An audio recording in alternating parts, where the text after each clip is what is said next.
Do you remember asking your teachers about important portion of your syllabus? Those important questions which will cover nearly 80% of your marks. So you already knew the principle of Pareto analysis, which a data analyst uses in solving problems in areas like marketing and sales, operations, quality assurance, process improvements, and so many other business areas. So in this video, we will discuss about what is Pareto analysis, how we can use Pareto analysis to solve business problems using real life scenarios. So wait till the end where I will discuss important case studies where we can apply Pareto principle.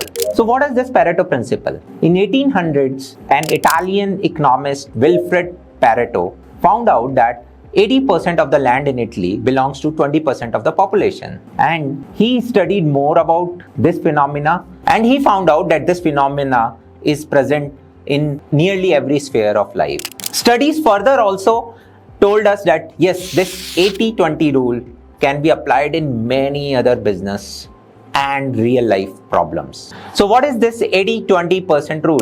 It says that 20% of the issues drives 80% of the problems, and it can be applied in many other areas like business problems and societal issues also. This 80-20 rule is figurative though. It can be 90-10, it can be 70-30. It just says that some of the problems or some of the issues will govern majority of the things. We can see in our daily life, most of the wealth is being held by very few people. Our statistics tells us that 1% of the population have more than 50% of the wealth of the world. It can also be applied to product issues. 30% of the issues drives nearly 70% of the problem. So we can say 30-70, 70-30 rule. You know IPL? Nearly 80% of the salaries are being paid to 20% of the players, you know, those top impact players, and many more such examples can be given about this rule. So how does this rule help us? So basically, when your teacher told you that these are the important portions for your exam, what will you do? You used to spend 100% of your time to cover that important portion which covers your 80% of the marks, right? Similarly, what will business do? If a business know that 80% of the problems are being caused by 20% of the issue in our quality, what will business do? They will try to solve those 20% issues first and then focus on remaining. To better understand this Pareto principle, let's look at some case studies and understand how Pareto principle can work. So look at this example of Pareto analysis in GustGo. GustGo is a delivery platform which helps in connecting the restaurant partners to customers. So customer orders on the platform, transfers these orders to restaurant partners, and then they deliver the food. Lately, the GustGo platform is facing a lot of issues and complaints about delivery. So they had this data about the different delivery issues, that is complaint types, complaint description, which is a restaurant, reason, what is happening about these restaurants. So they have huge database of around 2000 complaints in last 1 month. So they decided to analyze this database, and the data analyst started using Pareto analysis. So data analysis wanted to firstly understand the problem here. Here there are two steps in the problem if you think. First is, which are the restaurants which are having more problems? Are there some restaurants which are causing more problems? So basically, when data analysts analyzed the restaurant-wise complaints, they found out that 2/3 of the problems are caused by these three restaurants: Delhi Delights, Steak Station, and Seafood Shack. So they decided to understand more about these problems, right? So basically, they developed the Pareto chart for these three restaurants specifically using calculated fields in pivot tables. And they found out that 80% of the complaints comes from delayed deliveries, improper food handling, missing items, and substandard food quality for these three restaurants. So once they found out this, now for the management of GustGo, it is easy to solve this problem.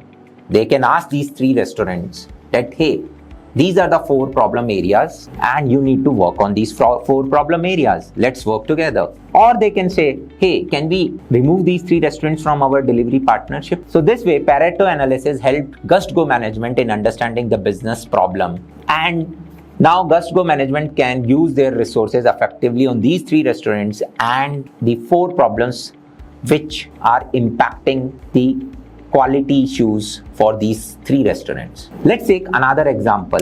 This is a Pareto analysis for an automotive company named Safe Cars. They had a data set of 11,000 rows or 11,000 cars they have sold in last few months, and they are having the data of car, and they maintain data for each of the part which is used in the car through part number, right, and who is the owner, who is what type of area it was sold, and lot of other details. Similarly, they had details of part number and their suppliers and their details, and they have the glitches which people have faced and where they have faced those glitches, whether their glitch was minor or major, what was the type of glitch, and part category. Now, with using this, they had to prepare firstly a merge data sheet so that they know what is the glitch, who is facing it, who is the supplier of that part, and what is the frequency of that glitch for that car. Using this, they can prepare a glitch QA report. They prepared a glitch QA report and they identified major and minor issues.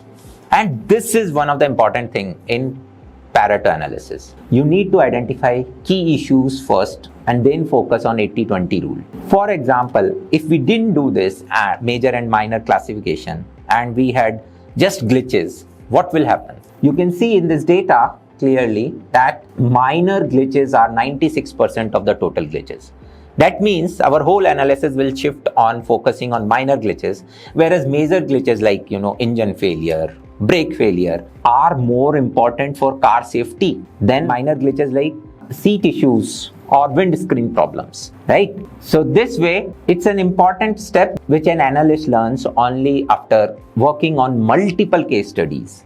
And this is why there are multiple case studies which we like our students to work on. Now, a Pareto analysis can easily help us in understanding that, okay, the nearly 62% of the glitches are coming from child loop problems and safety balloons.